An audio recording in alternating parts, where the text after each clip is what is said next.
Nova Manhã. Entrevista.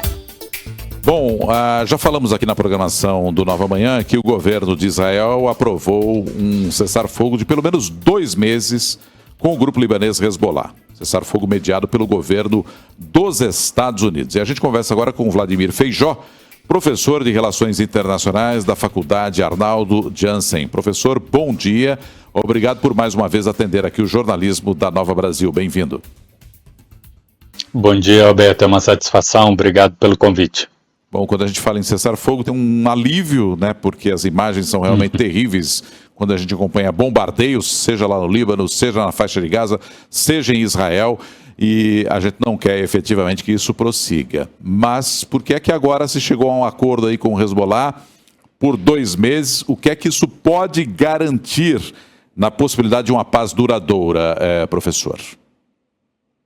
Pois é, tem muitos aspectos a serem considerados. O Benjamin Netanyahu apresentou à população de Israel esse cessar-fogo como parte de um grande contexto de vitória de Israel. Apresentou vitória em Gaza, apresentou agora vitória sobre o Hezbollah, mas que o país estaria precisando de uma grande vitória contra o Irã, mas ciente dos desafios do país, não poderia estar em múltiplas frontes ao mesmo tempo. Particularmente, eu discordo dessa visão que o governo apresenta.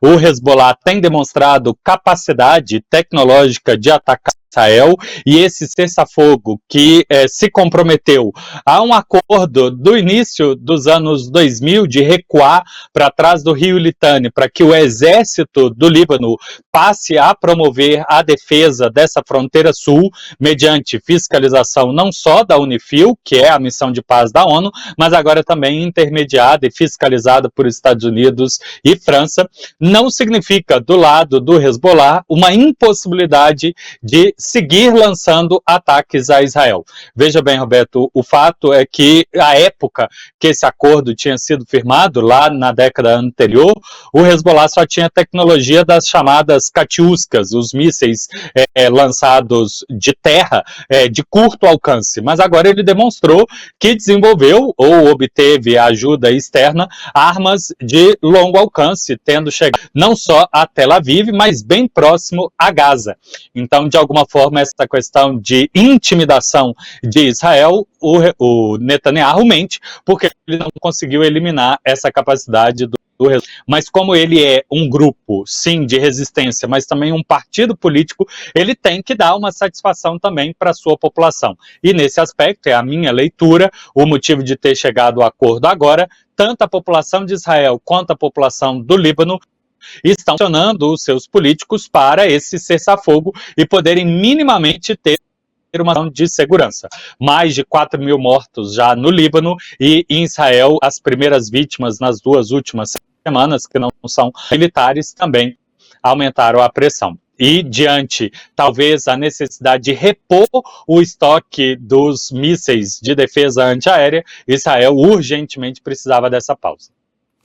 Professor, por extensão, a gente sabe que o Hezbollah tem muito apoio do Irã, declaradamente. Por extensão, dá para a gente dizer que a situação entre Irã e Israel, que já esteve seu ápice mais tenso lá atrás, quando o Irã atacou Israel, depois Israel devolveu e a coisa deu uma acalmada, mas o Irã tinha falado em resposta.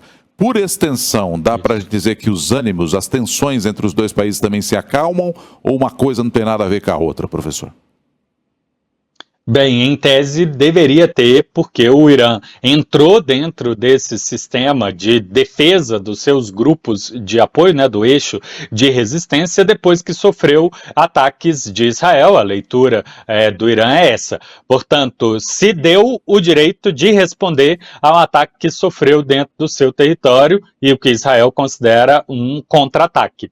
Os armamentos utilizados e testados são de altíssimo calibre, de tecnologia avançada e que, portanto, o perigo, né, disso crescer para uma guerra generalizada já era alto e, por enquanto, está em suspensão. Lembro, como eu disse, o Benjamin Netanyahu, na sua fala de anúncio desse cessar-fogo para a população de Israel, disse que o foco agora é o Irã. Então a gente não pode eliminar de completo que pode haver um rescaldo, né, um novo retorno desse conflito com futuras ondas de ataques. Mas como houve mediação internacional, francesa e americana, para chegar a esse cessar-fogo, é possível que eles estejam conversando também para acalmar os ânimos e evitar essa guerra. Mas não duvido da possibilidade de ser exatamente esse interesse. Explico, Roberto, no grande jogo geopolítico, a formação de uma aliança Irã-China, um fornecimento de infraestrutura, de material, tanto para o desenvolvimento do Irã e matéria-prima para a China, é desinteressante para essas potências, em especial os Estados Unidos. Então, qualquer perturbação que só afete a situação física do Irã poderia ser benéfica aos americanos e, se houvesse uma guerra direcionada aos seus aliados, aí seria um perigo à própria economia americana. Então, portanto, é preciso saber que tipo de intimidação por debaixo dos panos, além daquelas que a gente vê, que o Irã está fazendo para ter alguma margem de manobra, né, e ver se os americanos realmente contribuem para um processo pacífico. Pois é, e só para a gente fechar aqui, professor Vladimir Feijó, esse acordo de paz, esse cessar-fogo, melhor dizendo, não é um acordo de paz ainda, mas um cessar-fogo entre Israel e Hezbollah, não tem nada a ver com a faixa de Gaza, né? Isso aí é um outro ponto. Israel continua ali na sua trincheira na faixa de Gaza por enquanto, né? Isso, assim como no norte, na fronteira com o Líbano, Israel se garante o direito, afirma isso, de seguir defendendo e, portanto, terá tropas em local. A própria situação de enviar tropas para o Líbano reduziu a quantidade de tropas em Gaza, mas não acabou. Esse cessar-fogo de 60 dias é para progressivamente Israel ir saindo do território do Líbano e, portanto, não é imediato. E chama a atenção de um detalhe: se qualquer das cláusulas forem violadas, os atritos podem voltar. E é algo difícil de se comprovar, tá, Nonato? Porque da parte do Hezbollah, a retirada dessa fronteira não será pública, não terão grandes marchas, grandes cenas, será feito por debaixo dos panos. Então, a qualquer momento, Israel pode, usando dos civis de inteligência, dizer que isso não foi cumprido e, portanto, retomar os ataques. Tá certo. Professor Vladimir Feijó, gentilmente nos atendendo. Muito obrigado aqui pela participação e explicação. Bom dia ao senhor. Satisfação grande. Abraço, bom trabalho.